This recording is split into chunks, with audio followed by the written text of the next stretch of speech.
여러분들도 어렸을 때 혹시 그런 적이 있으신가요? 학교 등교하다가 노란 택시 보면 옆에 사람 막 때리던 거.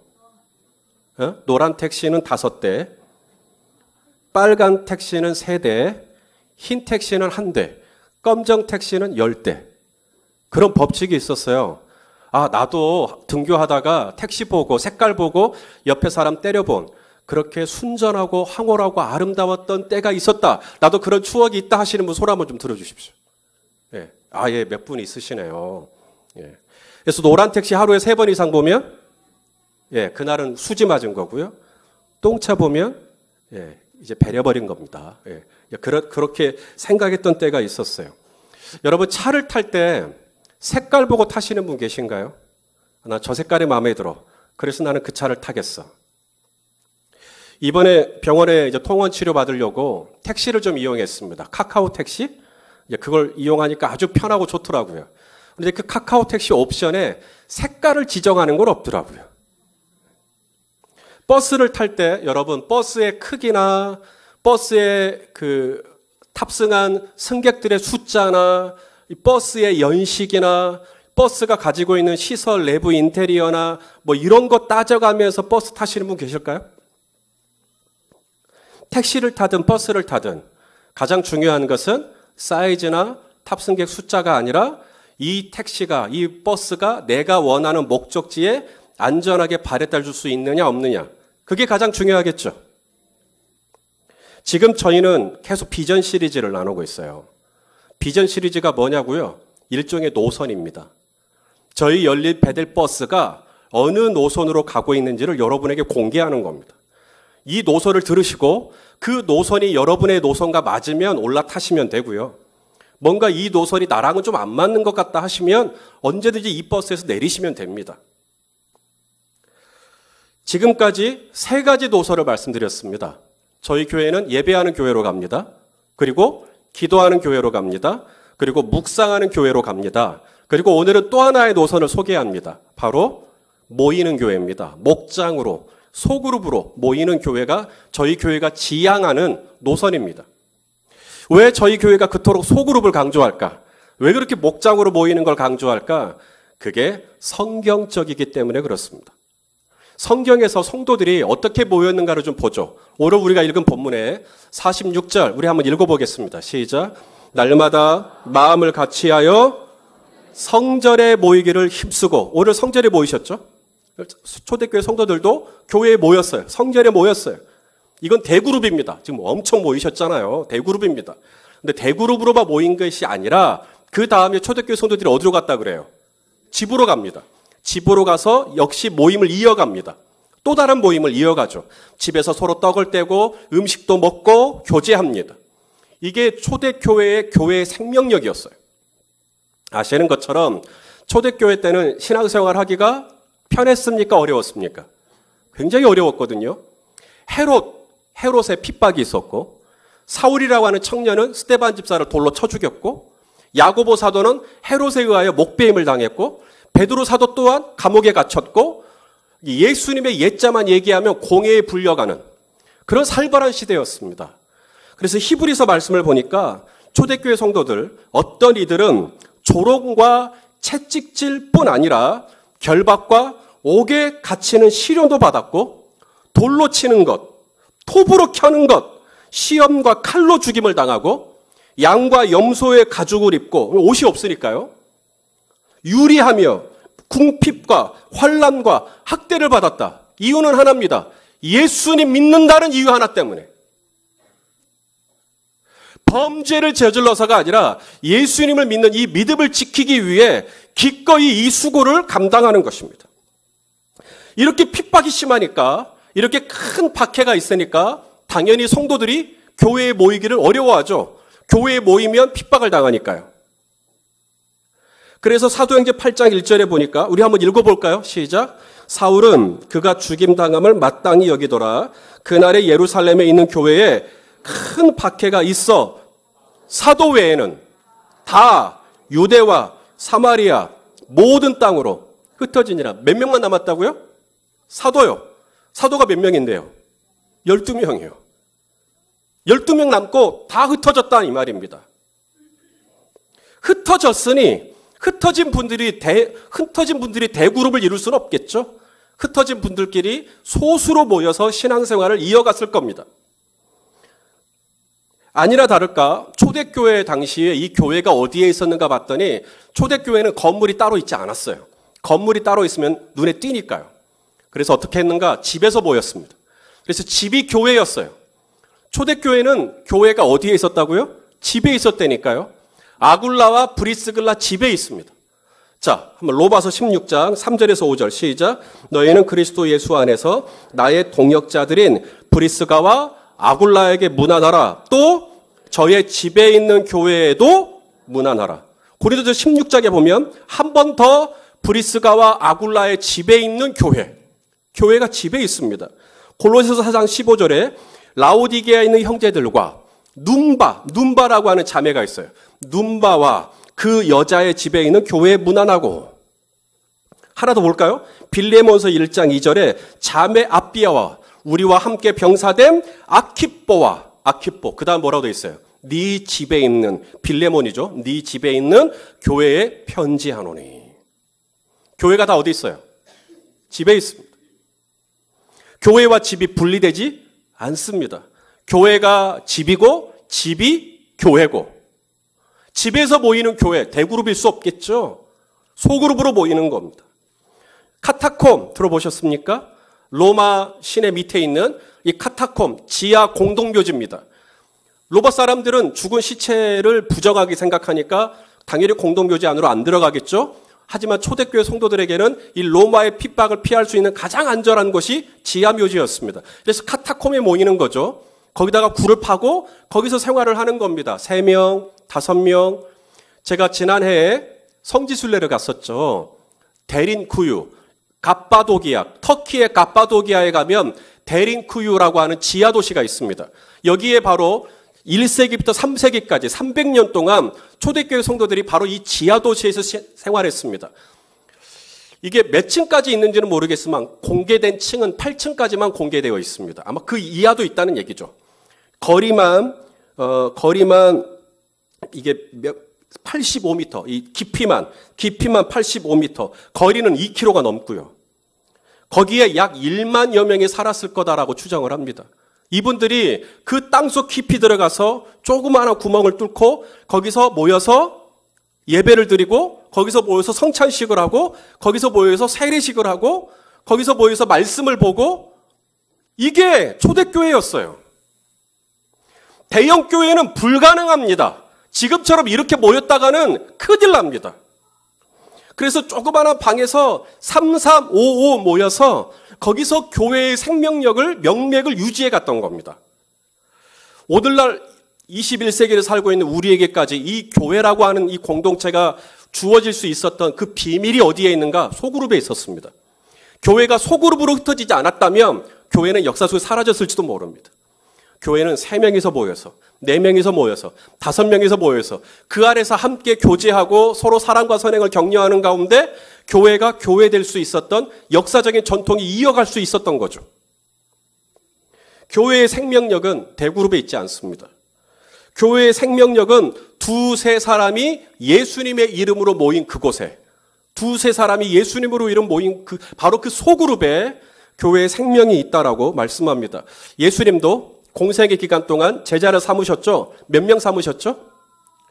120명, 1200명, 12,000명, 얼마든지 우리 예수님 그럴 수 있습니다. 모인 군중이 많았으니까요. 남자만 5,000명이었지 않습니까? 근데 예수님은 군중을 모아서 어떤 일을 하지 않았어요.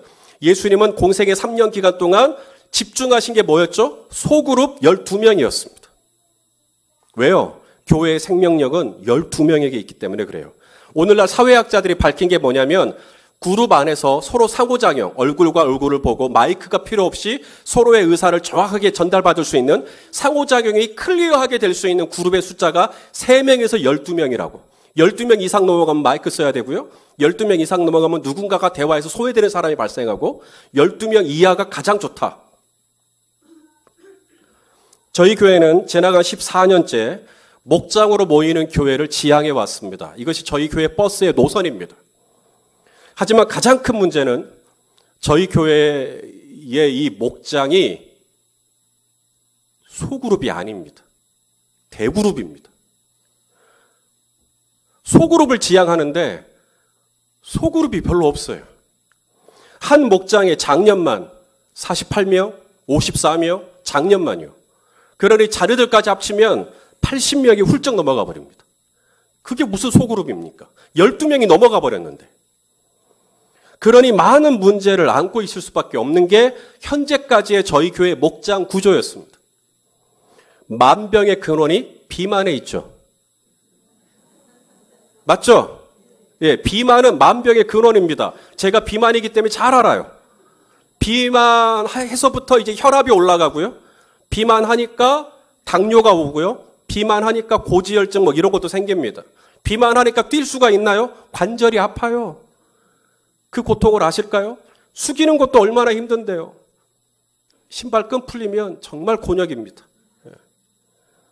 가장 큰 부작용이 있죠. 소그룹이 소그룹 되지 못하고 대그룹이 되다 보니까 목장원 수가 너무 많다 보니까 부작용이 생기는데 가장 큰 부작용은 심각한 부작용은 뭐냐면 목자의 탈진입니다. 저희 교회는 3년 목장을 섬기면 오늘처럼 3년 목장을 섬기면 1년 동안의 안식년을 줘요. 쉬시라고. 1년 동안 뭘 준다고요? 안식년이요. 은퇴식이 아닙니다, 오늘. 1년 쉬시고 다시 복귀하라고 안식년을 드리는 거라니까요. 그런데 안식년을 하고 복귀할까요? 총 맞았습니까? 다시 복귀하게? 못합니다. 할 수가 없습니다. 겁납니다. 또다시 이 목자로서의 이 과도한 부담을 져야 되는 이 부담감이 큽니다. 케어해야 할 목장원이 너무 많아요. 목장원들에게 얼마나 많은 애경사가 있습니까? 이사 가죠? 애 낳지요? 병원에 입원하시죠? 뭐 사업장 오픈하시죠? 돌잔치 한다 그러죠? 또 어디가 아프다 그러죠? 또 부부가 서로 싸웠다 그러죠? 상담해줘야 될 것, 또 가서 봐줘야 될 것, 또 뭐 좀 지원해줘야 될 것, 장례도 터지죠? 목장원에게 목자는 한 분이지만 목자가 케어해야 할 목장원은 너무 많은 거예요. 이것이 큰 숙제가 되는 겁니다. 저라도 3년 하고 나면 다시 목자하기가 정말 쉽지 않을 것 같습니다. 소그룹이 많으니까, 소그룹 구성원들이 많으니까 또 어떤 문제가 생기는가? 모임 시간이 루즈해집니다. 모임 시간이 딜레이가 되겠죠, 당연히. 30명이 모였다. 한 사람당 5분씩만 얘기한다고 합시다.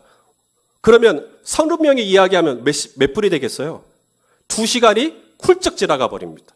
벌써 밥 먹었잖아요, 1시간 동안. 1시간 밥 먹고 2시간 동안 또 다시 목장 모임을 한다. 3시간, 2-3시간은 훅 지나갑니다. 2-3시간 되면, 예, 오늘은 못 모르고 참여했으니까 한 번은 참아요. 그 다음 주에 또 다시 목장 모임 오라고 문자가 오면 갈등이 생깁니다. 내가 또 2-3시간을 기꺼이 내야 되는 거예요. 겁이 납니다. 요즘 현대인들이 얼마나 바쁩니까? 한가한 분은 아무도 없잖아요.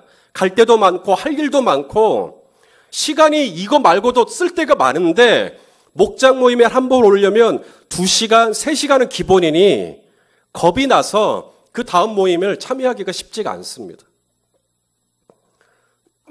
나눔의 깊이가 깊어질래야 깊어질 수가 없습니다.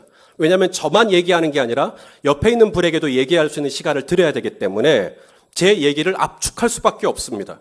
압축하다 보니 어떻게 됩니까? 겉도는 얘기만 하게 됩니다. 어떻게 지내셨습니까? 잘 지냅니다. 패스. 그러면 옆에 있는 분은 옆에 있는 분도 시간을 줄였는데 나도 그럼 시간을 줄여야죠. 그렇게 서로 배려하다 보니 수박 겉핥기식의 모임이 됩니다. 깊이가 줄어듭니다. 자기는 지금 하나도 안 괜찮거든요. 자기는 지금 아프거든요. 자기는 지금 심각한 문제를 가지고 있다고요. 근데 이런 얘기를 꺼내려면 좋게 10분은 자기 얘기를 들어줘야 되는데 옆에 있는 목장원들을 배려하다 보니 모임이 깊이가 줄어듭니다. 모임이 깊어지지 않고 내 속마음까지 털어놓지 못하는 공동체에 누가 정을 줍니까? 부작용입니다. 목장원이 너무 많다 보니 속 깊은 얘기를 할 수가 없어요. 목자로서 받는 스트레스가 여간 아닙니다. 목장 후기 써야죠. 찬양 인도자 없으면 찬양 인도해야죠.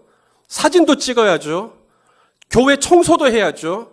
그러니 3년 버티면 저라도 안식년이 아니라 은퇴식이 돼버립니다. 물론 목자가 되면 힘들기만 하냐? 그렇지는 않습니다. 목자가 되었기에 목자원이 모르는 은밀한 기쁨이 있습니다. 첫째는 목자원들의 변화를 목격합니다. 목자원들의 믿음이 점점점 성숙해지는 것을 보게 됩니다. 성경 찾으려고 하면 이게 말라기가 어디 있는지, 하박국이 어디 있는지, 요한계시록이 어디 있는지. 근데 목자원들이 이젠 그걸 압니다. 기도를 전혀 못했던, 떠듬떠듬했던 분이 이제는 기도도 꽤 합니다. 믿음이 없어서 늘 의심과 회의가 가득 찼던 분이 이제는 예수 그리스도를 믿겠다고 세례도 받고 점점점 믿음이 성장해 집사도 되고 말씀에 대한 이해도 깊어지고 부부간의 관계가 달라지고 삶이 점점 성숙되어져 가는 걸 보는 겁니다. 누가요? 목자가요. 목자의 기쁨은 세상 그 어느 것과도 바꿀 수가 없습니다. 누가 아팠어요? 목자는 아픕니다.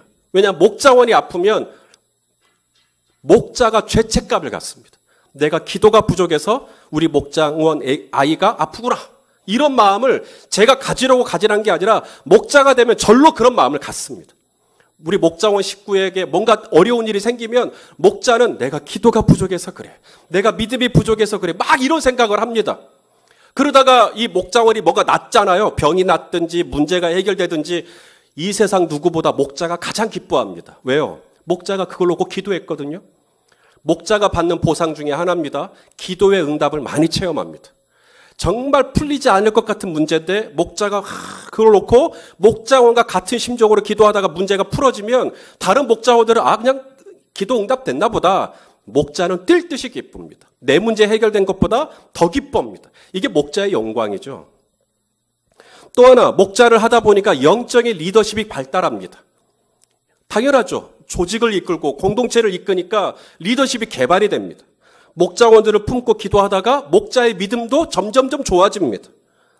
성경은 목자의 직분을 잘 감당하면 상급이 또 있다고 그래요. 자, 베드로전서 5장 4절에 그리하면 목자 장이 나타나실 때 예수님이죠. 시들지 아니하는 영광의 관을 얻으리라. 목자들은 상급이 보장되어 있습니다. 제가 지난주 중에 한 목자에게 그런 고백을 들었습니다. 목사님, 목자를 하다 보니까 힘든 일도 분명히 있지만 목자를 하다 보니까 제 기도가 깊어집니다. 목자를 하지 않았으면 제가 그렇게 많은 분들을 위해서 중보할 그런 여력이 내 안에 없었겠죠. 근데 목자를 하다 보니 목자원들을 위해서 절로 기도가 깊어집니다. 믿음도 좋아집니다. 사랑하는 마음도 제 안에 생깁니다. 교회 안에 어른이 되어가는 기분이 듭니다. 목자니까요. 아들만 둘 키우시는 분들이 계시죠. 정말 딸을 키우는 제 입장에서는 아들만 둘 키우시는 분들에 대해서 한없이 불쌍히 여기는 마음이 제 안에 있습니다. 근데 목자가 되면 아들 둘 키우다가도 딸들이 생깁니다. 바로 목장원 식구의 딸입니다. 이 딸들이 아빠만큼이나 저에게 와서 안기고 아빠만큼이나 저와 함께 있기를 좋아하고 교회에서 다른 분들에게는 안 가는데 제가 이리 와 그러면 또 목자에게 옵니다. 목자의 상급이죠. 목자의 보상입니다.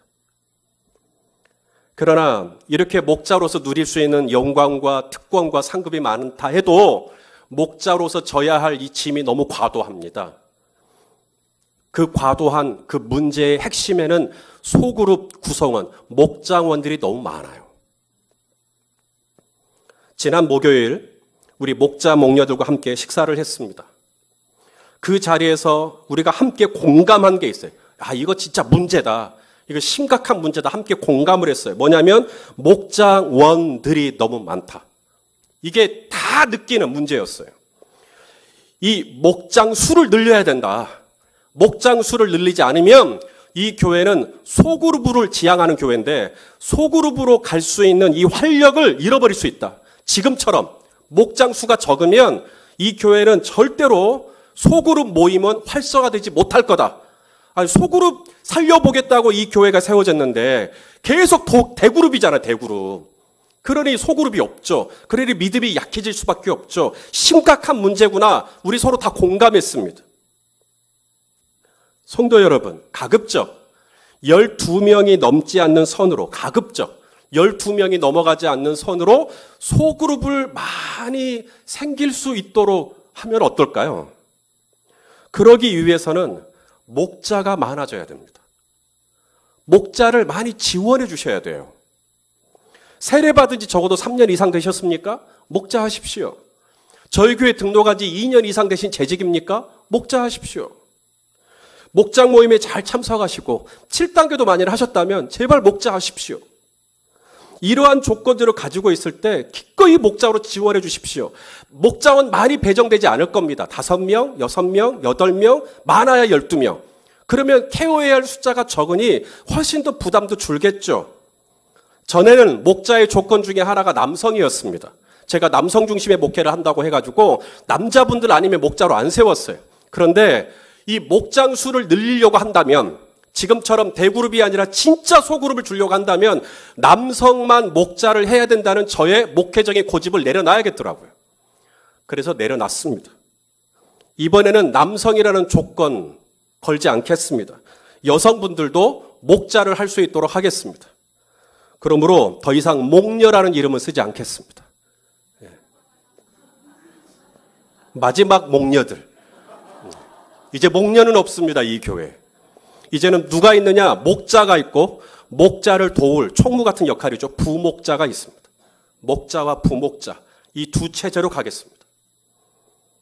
여성도 목자가 될 수 있겠죠.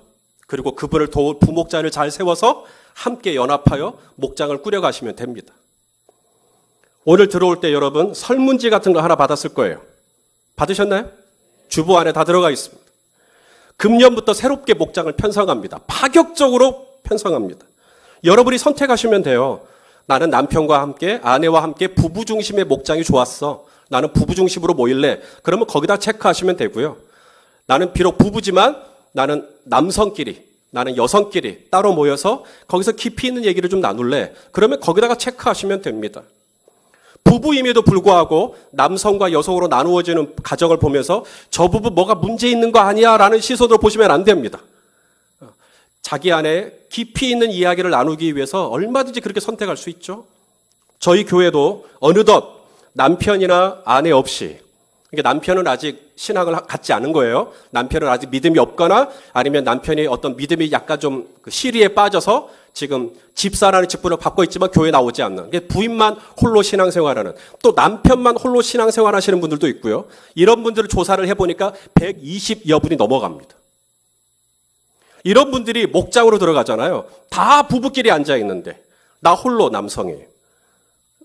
아내가 있지만 이렇게 이야기하기가 좀 어려워지는, 약간 좀 머쓱해지는 순간들이 분명히 있습니다.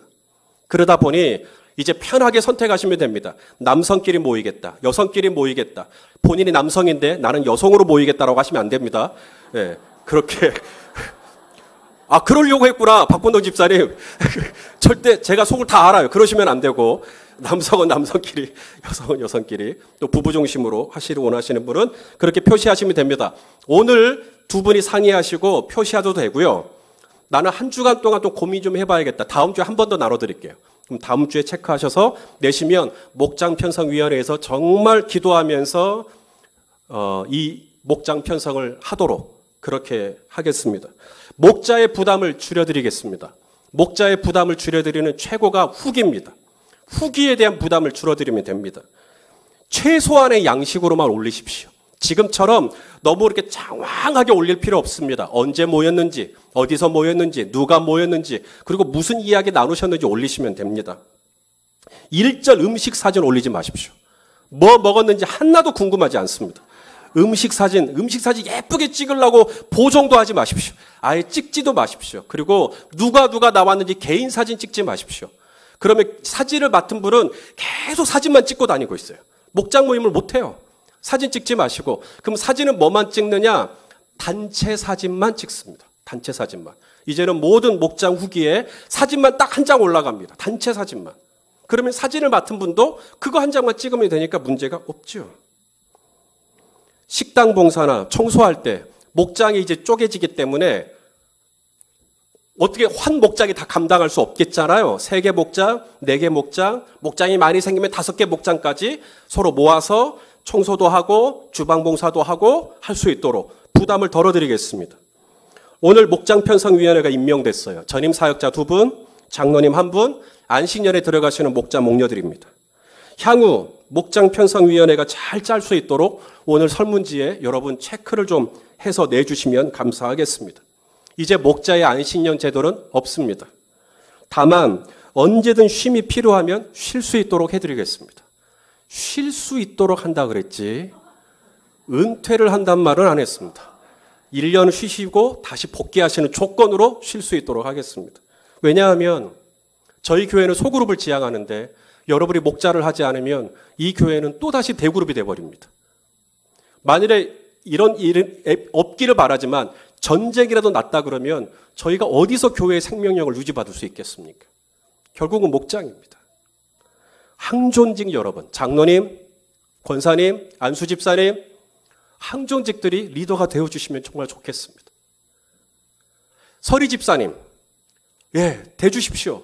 여러분이 리더가 되어주십시오. 여러분이 목장을 3명, 5명 이렇게 케어해 주시면 됩니다. 목장원들의 리더가 되어주십시오. 목장원들의 목자가 되어주십시오. 그래서 이 교회가 대그룹뿐만 아니라 소그룹도 활발하게 살아날 수 있도록 예비 목자들의 헌신을 기다립니다. 말씀 마치겠습니다. 저희 열린배대교회가 지향하는 것, 저희 열린배대교회가 믿고 있는 게 있어요. 뭐냐면 교회가 교회 되려면 교회는 쪼개져야 된다는 겁니다. 교회는 흩어져야 돼요. 유대와 사마리아와 온 땅으로 3명, 5명, 8명 서로 쪼개져야 돼요. 그래서 소그룹으로 모여야 됩니다. 여러분의 집에 목자원을 모시기에 부담 없는 숫자가 돼야 됩니다. 오늘처럼 주일에 대그룹으로 모이는 일에 열심을 내주셔서 감사합니다. 정말 감사해요. 하지만 이것과 더불어서 우리 성도님들의 신앙과 믿음이 정말 건강하게 성장하기 위해서 제안드립니다. 소그룹으로 들어가십시오. 어느 공동체 안에서도 나의 이름을 편하게 부를 수 있는 사람이 6명만 있으면 그 공동체에 안정감을 갖는다라고 하는 사회적인 통계도 있습니다. 나의 이름을 편하게 부를 수 있는 사람이 이 교회에 6명 이상 되십니까? 목장원들로서 함께 나의 형편을 좀 알고 나를 위해서 기도해 줄 수 있고 내가 아플 때 같이 아파해 주고 내가 기쁠 때 같이 기뻐해 줄 수 있는 공동체가 있다고 한다면 얼마나 좋겠습니까? 금년에는 부부 중심으로 모이는, 하지만 내년에는 당신과 나는 남성과 여성으로 나누는, 그렇게 선택을 하셔도 되고요. 금년부터 남성과 여성으로 나누어져도 상관이 없고요. 함께 그렇게 이제는 목녀는 없습니다. 하지만 목자가 되실 수 있겠죠. 기꺼운 마음으로 함께 목자로 참여하셔서 이 교회가 소그룹이 활동적으로 살아있고 소그룹을 통해서 우리 성도님들이 좋은 영적인 영양분을 공급받는 그런 은혜가 넘쳐나기를 예수님의 이름으로 축원합니다. 자, 우리 옆에 있는 분에게 목장 모임을 사모합시다라고 인사 한번 하겠습니까?